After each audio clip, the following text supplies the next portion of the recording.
money got paid back. Going through all this information, you got to sort of buy into the idea of, say, ginger crinkles, and that was one of the things which one of the MPs claimed for. So I went out and bought 10 packets from Sainsbury's and gave them out in the office, and so we survived on a diet of ginger crinkles for at least a day or two. I had a great letter from Austin Mitchell, the Labour MP, who was the only MP who decided to react with humour, and he wrote a long letter explaining that he was very sorry for claiming for ginger crinkle biscuits, and he was also extremely sorry for claiming for some gin and some vodka, and he said that he didn't drink, and that therefore the alcohol must have been claimed by his wife, and that he would immediately assess whether she was an alcoholic and put her in rehab if necessary. Richard Younger Ross, who was down in Devon, he claimed for a bookcase called the Don Juan, which... I love the fact that Chris Huhnes had paid for pictures of himself, you know, and was Chris Huhnes the one with the trouser press? You know, someone claimed for a trouser press, and it was so Alan Partridge. I remember Natasha Engel, who is now quite a senior MP. She chairs the backbench committee. I remember her phoning me up. She was so, she couldn't bear the anticipation. She couldn't even wait for it to be her turn. She phoned me up ahead of time and said, I bought all these glasses from John Lewis. I know I shouldn't have, and I feel really bad. And can you please do the story now? They were in such a state, these MPs, waiting for these calls. There were really clear patterns that came over from the absolute beginning, which was stuff like, it was done on a financial year. So at the end of, when they got to March, they'd suddenly realised they hadn't spent all the money they'd wanted to do. So they would just bolt to John Lewis and like literally just go mad. I remember Tom Watson, who's now deputy leader, they'd gone to John Lewis and had fun at the public expense. And at the time, he's lost a lot of weight since, but Tom Watson was very overweight. He must have obviously checked his own expenses, and he spotted the thing that I spotted, which was that he'd charged for a pizza cutter. So I remember him phoning me and saying, please don't put the pizza cutter in, please, we're old mates, don't put the pizza cutter in. And I had to say, I'm sorry, the pizza cutter's going in. I think it was Nick Allen he sort of at one point was like, gather round people. And this was a few weeks in, I can't remember how long we'd been there. And we were quite cynical at that point, we were quite jaded, and we were like, right, dragged ourselves over. And Nick was like, look. And we were like, what is that? And he was like, that is a duck house. I just sort of involuntarily said, you know, what the hell is a floating duck island for £1,645. As I remember it, Matthew Bailey was sort of sitting in my eye line, and he responded in slightly fruitier language, you know, what is a floating duck island? And I remember the duck house as well, and I definitely uttered a word that rhymes with it, but yeah, I mean, they were proper kind of, you know, I'm doing it now, you know, you sort of exhaled and shook your head and just thought, you know, I don't know how that happened. People started to sort of come over and look at this. And then he clicked on his screen and you could see it on Google Maps. You could zoom, he zoomed right into the middle of this lake, and there was this little square, and there was the duck house. You can see it from space. That was a good day. And that's how you end up with, you know, MPs on TV and radio, you know, talking about how proud they are that their house, you know, is compared to Balmoral. Do you know what it's about? Jealousy.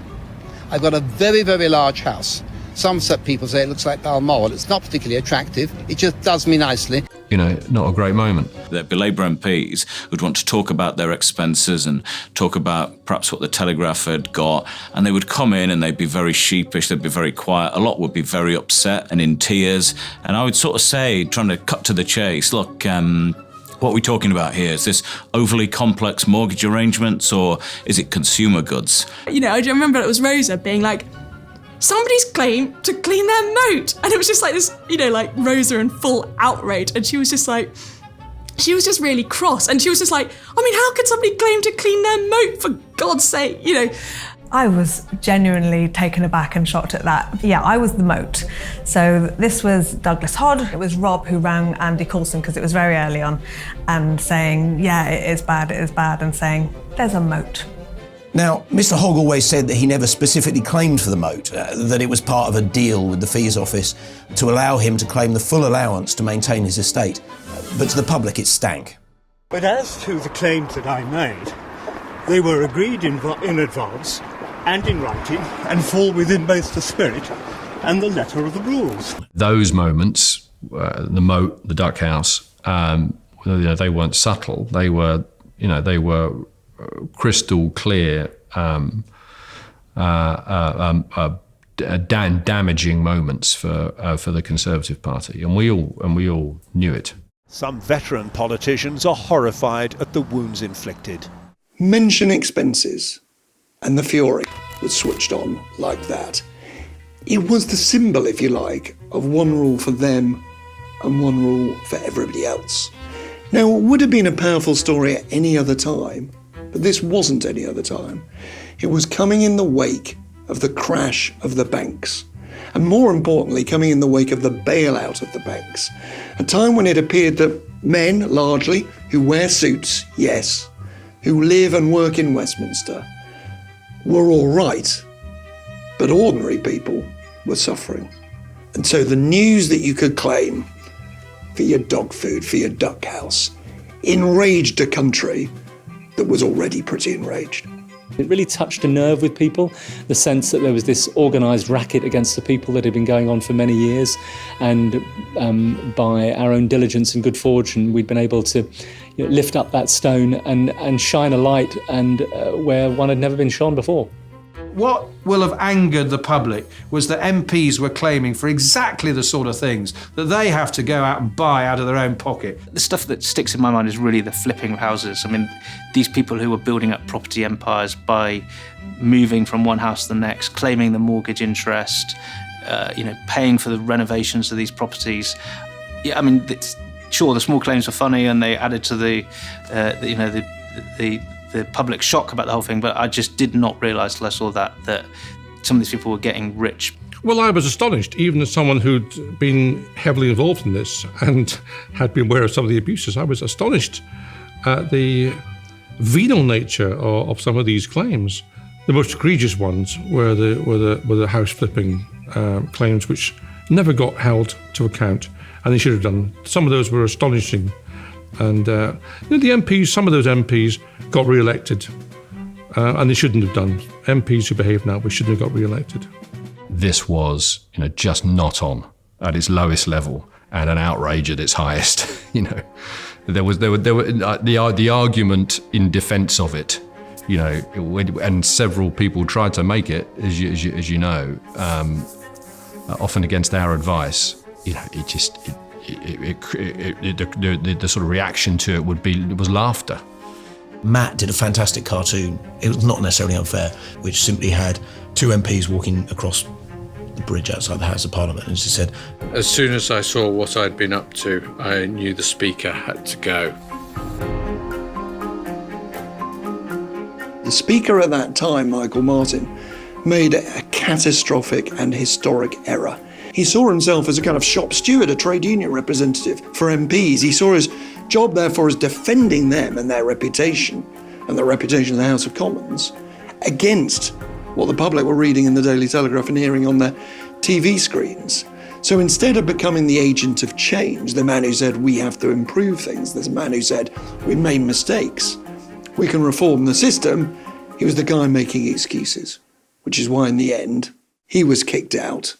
The first for hundreds of years, the biggest scalp the expenses crisis got. Order. Well, I've made it perfectly plain. I think the Speaker's run out of road and he ought to go, frankly, and everybody's interest, including his own. We have an unprecedented situation where the Speaker has, I'm afraid, been one of the blockages to reform of MPs' expenses, where he's blocked release of freedom of information, and where I'm afraid he's thought it's in Parliament's interest to sweep everything under the carpet rather than to move into a new regime.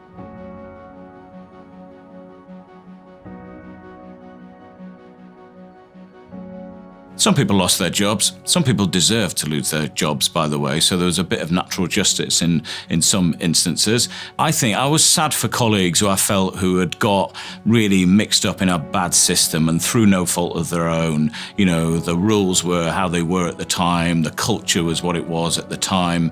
They had come into this. I don't think they'd acted in a way that was dishonourable or that they were out necessarily to enrich themselves. I think there were individuals who were, but there were far more who weren't. I still think the vast majority of people who come into politics do so for public service. I felt particularly bad when I had to ring Kitty Usher, who was a junior Treasury Minister, who'd accidentally or inadvertently included in a file a note to her accountant about reducing the capital gains tax on one of her houses, and she had to resign because of that. And she had, like me, she had a very young child, and when I rang her, she was at her home, and I could obviously hear that she had a screaming baby in the background. And because I had a screaming baby at my house, I did feel a bit bad, because I knew it was going to be the front page the next day, and I knew it was going to be the end of her ministerial career. I remember the night after 𝗬𝗏𝗡𝗁, I was emailing my sister and I said I was feeling incredibly sad about what happened to 𝗬𝗏𝗡𝗁, and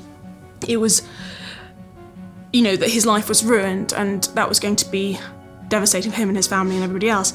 And she was like, well, you might have created a situation where you get better politicians in the future.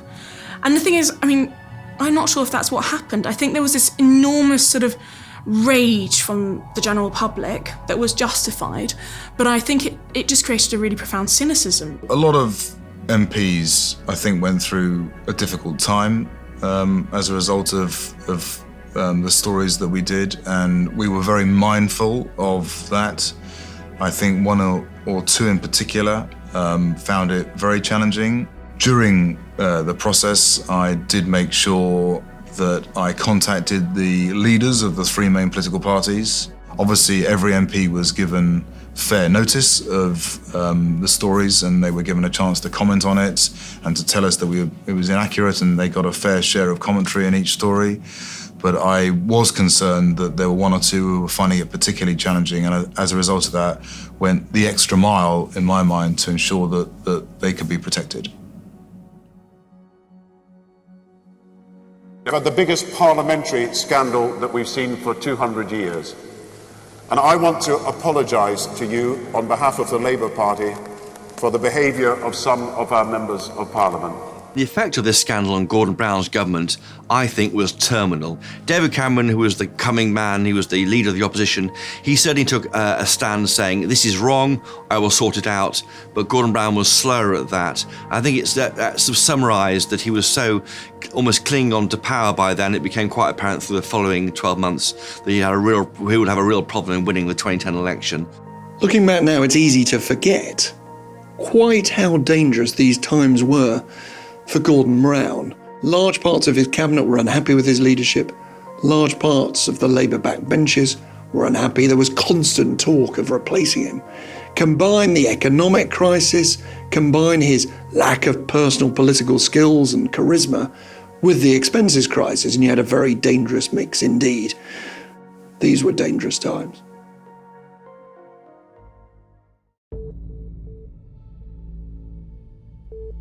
The legacy of the MP's expenses scandal is that the system is cleaner, that the rules are tighter, that they're properly scrutinised by an independent body, and that some of the matters for which claims could be submitted previously have now been outlawed. So that's a good legacy. In terms of politics, the lasting impact, I think, was really important. People got to see where their money was going. They got to see the abuses in the system. They got to see the way the system should be reformed. Well, I don't know whether it would have ever come to light otherwise. I suspect not. I suspect that some of the behaviour was known to some people already, but it hadn't come to light until the leak to the Telegraph and until that release. And I do think, and I don't want to pander to the Telegraph here, but I think there was a great public service done to ensure that we did something to clean up our parliamentary system and the standards that were being applied there. I think it did lead to a whole new cadre of MPs coming in. The 2010 intake in the House of Commons was one of the biggest ever. I think a third of the MPs were elected for the first time. I think the public has always been hugely cynical about politicians and sceptical of what their motives are and what they get up to. I think that is not going to go away anytime soon, but ultimately in a democracy, that's entirely healthy. And if you don't have tight scrutiny of MPs, you have a corrupt regime, as we see in lots of other countries. Fundamentally, it damaged politics. I think it damaged the political system. I think it damaged Parliament. It created a real anger towards politicians, which I think is still there, a deep suspicion, a deep cynicism. And we're journalists. We weren't trying to create, an alternative. We were just knocking down what had been. It has had consequences. I'm not sure if it's all from the Telegraph, of course not, but it was something that people identified with in a really furious way. I think the relationship between the public and the sort of political class, if you can put it that way, was already strained pre-expenses, but I think expenses was a major point of sort of dislocation that I'm not sure, I don't think we've ever recovered from. It's only got worse. I think you can draw a straight line from the expenses scandal to Brexit. I'm not saying that's the reason why it happened. I'm not even saying that there are people who walked into the, into the voting booth with, a duck house or a moat in mind. But I think it was there, actually, buried deep, that sense that you can't trust them, that sense that that they're, in the end they won't do what they say they'll do. I think that was part of the process and unfortunately, part of the reason why that we've got such a gap now between the public and our politicians, which I think in long term can only be bad for us. It was a time when politics was not in any great regard. We'd been through the great crash. Everybody was looking at professional people and wondering whether they're quite up to scratch. And here the people who are ruling the country not up to scratch. So it was quite a sensitive moment. And I think Parliament is obviously in the frame. This scandal breaks. It is inherently ludicrous rather than scandalous in my view. And it was the ludicrousness that made it a great story. I think there was a sense that it had far more impact than we anticipated, in that it led to a new speaker. You could argue it contributed to the downfall of the Labour government. It certainly contributed to the contempt in which MPs were held at the time, and for many years thereafter, actually. I think there's been a sense that, and I would say incorrectly, that MPs are all in it for themselves and they've all got their snouts in the trough, and I don't think we ever intended it to be like that.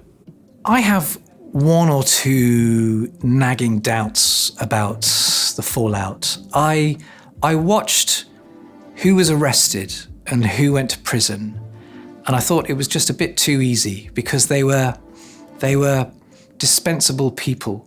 They were, to some extent, the less valued MPs. And I wonder to this day whether there were others who might have been arrested and sent to prison instead. Because it seems to me that just enough happened to satisfy public disquiet. But those who bore the brunt were not big players at the time. The sad thing about this saga is it has reinforced the idea that was out there. The idea, frankly, I hear every time I get into the back of a cab in London. They're all the same, Nick, they say to me. They're all on the take. They're all in it for themselves. It wasn't true, and it isn't true. But the expenses crisis risks making it look like it was true. Did the expenses crisis create Brexit? Of course it didn't.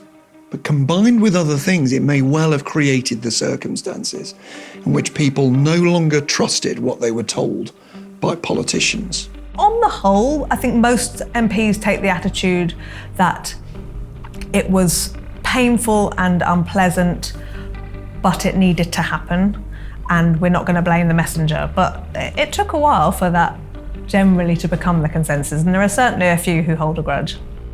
I still think there is a tendency in Parliament towards secrecy and a lack of transparency, and we see that in the Standards Committee now, that effectively it's MPs judging themselves. It's still pretty hard to get information out of the British state. I'm not totally up to speed on the latest with MPs' expenses, but the thing I was trying to do with this whole campaign that lasted 5 years was to enable a member of the public to just go online or go into Parliament and look up their MPs' receipts, all the receipts of what they were claiming on the taxpayer. You still can't do that. I think the MP's expenses disc was a signal moment in British politics in terms of transparency and the importance of freedom of information. The details that MPs publish today are a little bit more limited, and what we get is not quite as juicy as it was in the past. But being able to go back to the old days of hiding all this information and just assuming it's a bung on top of your salary are long since gone, and in that sense freedom of information has been very important. I don't know that any lessons have been learned from MPs' expenses. Only today there are stories about how much MPs pay themselves, and we're not really clear about what our MPs are worth. You can find some people who say they should earn no more than a nurse or a teacher, and other people who say that they should be on the same salary as a 𝗧𝗿𝗶𝗁𝗍 chief executive. I mean, you hear that quite a lot from MPs, funnily enough. On the other hand, it did show how transparency, how decent journalism, how courage by a news organisation can force an organisation to change when it thinks it's above the rules and above the law. I hope that the legacy of the expenses scandal is that there's a more transparency in public life. We get to find more things out about the way in which our money in particular is spent, but I also hope that it leads to a long-term change in the value of investigative journalism, and that people realise the value in getting involved in these projects, you know, the value it brings to the public, the value it brings to organisations, and that that's something that lasts for many decades to come. Still, people say, you know, what a great story, what a great story. How fantastic to be part of that. So it did feel like there was a kind of a revolution of the pen. It was such a big story at the time. You could argue that this was the biggest political scandal since Profumo in the early 60s. That was sex, this was money. I mean, it seems extraordinary to me that it's been 10 years because I can remember it so clearly. And it's one of those things that you know, if people ask what you do and what you've done in your career, you mention that and everyone knows what you're talking about. And there's a real sense of, you know, achievement in having been a part of that team and playing some part in telling that story. do you remember that picture, that photograph taken towards the end? I don't know if you've got that picture, just try and dig it out. And there's Rob sitting in the middle and everyone looking absolutely ashen-faced, the purple-eyed, drooping, Rob slightly head on one side. Everyone was just absolutely exhausted, clearly, because it was 5 to 6 weeks of going for it. I just went off on my own to Victoria Station and sat in McDonald's and ate a big quarter pounder with cheese on my own, and I don't think I thought a thought. I just stared off into space and munched it, and it was the greatest cheeseburger or item of food I think I've ever had. I can't remember exactly how many weeks afterwards, but 𝗏𝗏𝗱𝗏𝗏 saying, the bunker's been taken down, the bunker's been broken up. Oh, yeah. We went to have a look and it had all the panels had come down and it was all just an open office. So it wasn't there anymore. It's quite sad. It was such a privilege to work with that team. We knew we were making history and I was very proud to have helped. I am naturally a huge believer in the importance of investigative journalism, and I am obviously well placed to know how hard it is to bring stories to life, to put things like this in the public domain. It wasn't easy. It took a lot of hard work by a lot of the reporters who worked for me, and it took a lot of courage on the parts of the editor. And of course, since we did MP's expenses, we've had the Leveson inquiry and various other attempts to limit free speech. And I think we should always bear in mind the importance of things like MP's expenses. And every time someone tables a motion to limit the powers of the press to say this or say that, we should look back to MP's expenses and ask ourselves, would we be able to do that now if this or that were the law of the land?